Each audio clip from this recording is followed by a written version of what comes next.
Hello everyone and welcome back to the channel. I don't know if you can hear the rain outside, but we're not concerned because we have the shelter of the garage. Tonight we're going to be checking out Gtechniq Trim Restore and see if this thing can breathe some life into this exterior's sun tattered trim. So without further ado, let's get started.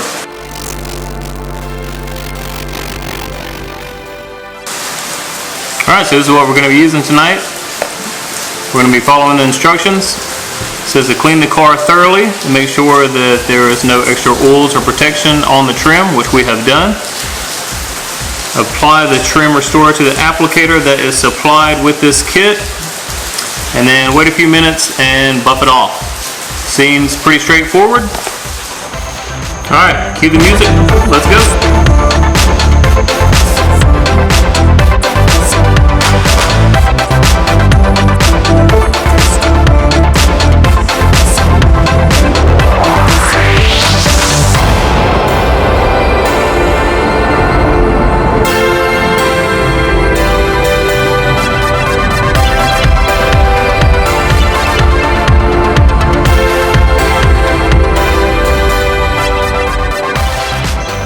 Alright guys, that's going to do it for this little product testing video, but before I get to the before and after shots, I want to go ahead and tell you about that giveaway that I alluded to earlier this week on my Instagram.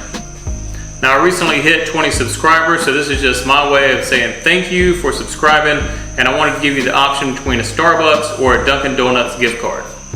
It's super easy to enter. All that you need to do is one, be a subscriber, like the video, and leave a comment down below whether if you want the Starbucks or the Dunkin' gift card.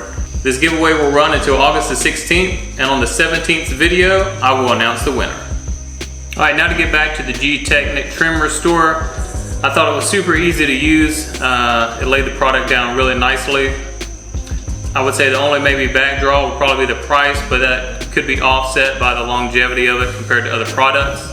As always, make sure you follow the instructions.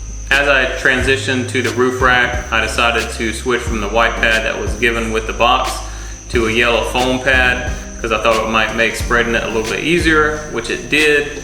However, it soaked up about half the bottle that I had remaining. Fortunately, I did have enough to finish the roof rack.